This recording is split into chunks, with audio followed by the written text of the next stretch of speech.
So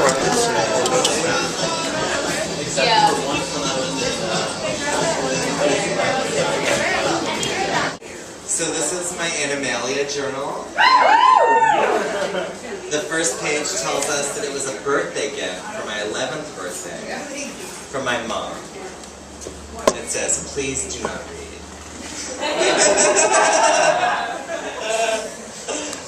November 2nd, 1994. I got into wrestling at school, and I sort of dislike it because I'm pretty bad, and I don't like to be embarrassed. November 3rd, 1994. Today was normal, as all days go. I got a detention from Mr. Pellick for running in the hall. Of course, due to my detention, I was late for wrestling practice. Oh, poo. I literally wrote oh, poo, you guys. Anyway, so I was born in 82, so this is 1994, I'm 12. Let me off the hook. I have several crushes this year on people such as Sarah Poston, Michelle Baltus, and Caroline Aim. All of them are very pretty, and also pretty smart. I might ask one of them out soon, maybe Sarah. In wrestling practice today, I worked with Thomas Reinhardt. He's pretty nice, and I might have him over soon.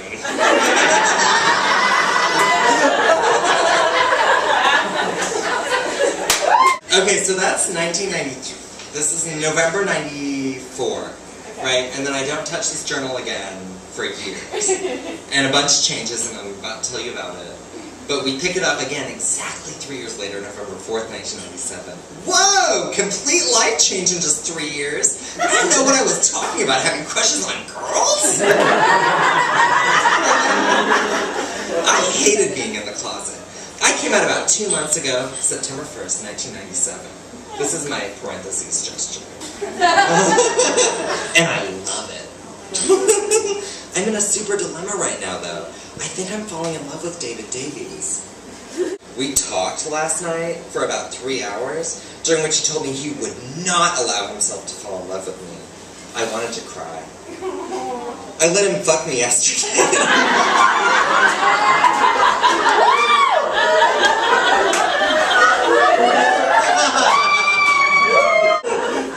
And if I hadn't had a full bladder, I would have fucking loved it.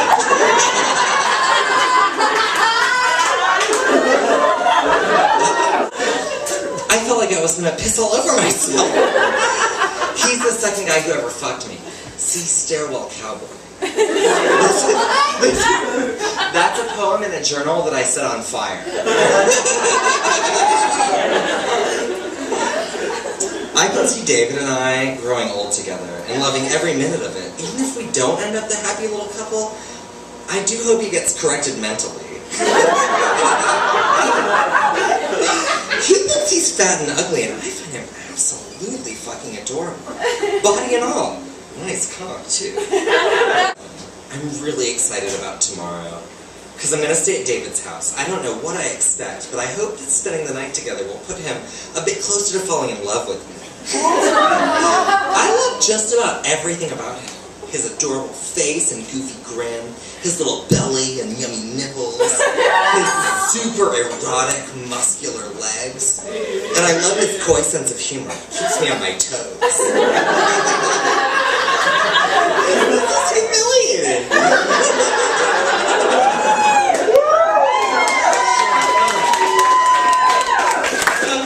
Oh my god, there's my face. Muscular legs. Yes. Where are they? The one thing that bothers me is his apparent need to lie. Many of the things he says to me are laden with fallacy. And that makes it hard for me to trust him. I'll bet if I look back on this years from now, I'll be stricken at how obvious his dislike of me was. But I've got a feeling that he will, in fact, fall in love with me. I feel bad about lying to my mom. She thinks I'm sleeping on Bernard's couch tomorrow night.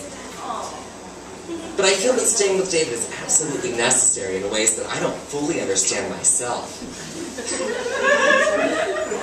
We're so serious at 15.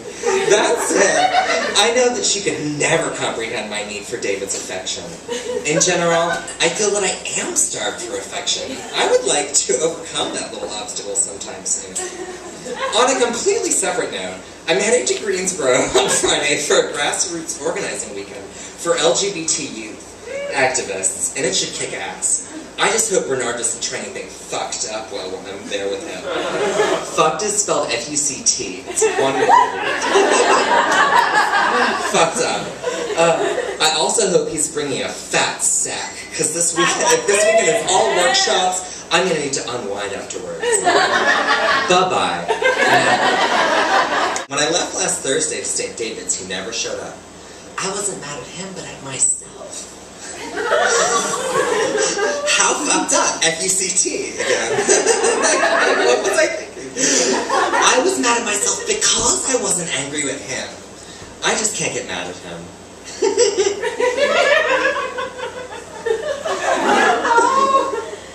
I ended up staying at Terry's. This man is now my brother-in-law. I ended up staying at Terry's and went to Greensboro the next day, but of course that couldn't go without a hitch.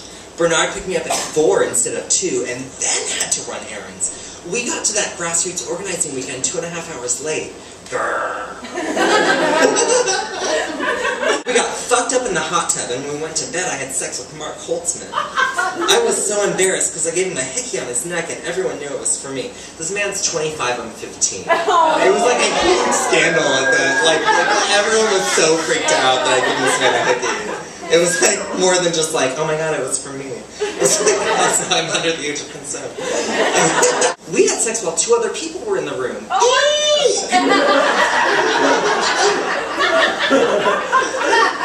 I was such a dumbass. Bernard's piece of shit Geostorm broke down in Winston-Salem.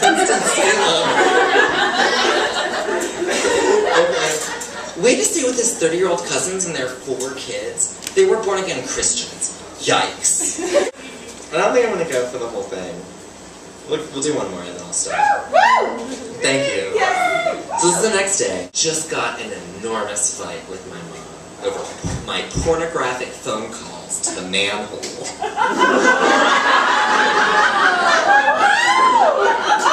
You guys. So I'm 16 years old and I'm calling into this phone line. And it's I'm like, you just like click through dudes and they're like, are you stroking your cock right now? Anyway, like that kind of thing. So my mom, I was in the bathtub on the cordless. And my mom listened in. Apparently on November 11th. I'm 15 years old, blowing her mind, talking about like so much dirty shit. Yeah, dude, I love piss. My poor mom. So she loses her mind, we get in a huge fight, and then apparently November 12th, 1997 happens. I think I'm going to end up living in Iowa. This is where my dad lives. Who cares anymore? I know I couldn't give a shit. She said I'm grounded for a week with no cigarettes. What a fucking bitch. I came out of the closet at the same time I told my parents I smoked cigarettes. So I got to be like, I can't believe we're talking about cigarettes when I just came out of the closet. And it worked. I feel like the only thing that would help me right now is to be in David's arms. Just thinking about it makes me cry. He just doesn't realize that we're soulmates or some bullshit like that. I wish I could just curl up beside him and have him wrap his arms around me. I think I'm going to get drunk tonight. Everywhere I look, I see David's face. He's so beautiful. I think I do love him. If not romantically, I at least value him highly as a person.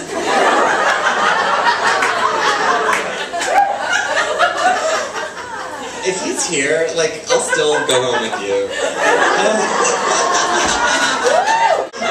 My mom was in here saying she didn't respect some of the things I did, and some of the things I said. And I said the same. And accused her of being a flagrant hypocrite. She left the door in my face. I don't know what that means. While I was talking to her, fuck her right now. Oh yeah. I tried to get a hold of David tonight, but to no avail.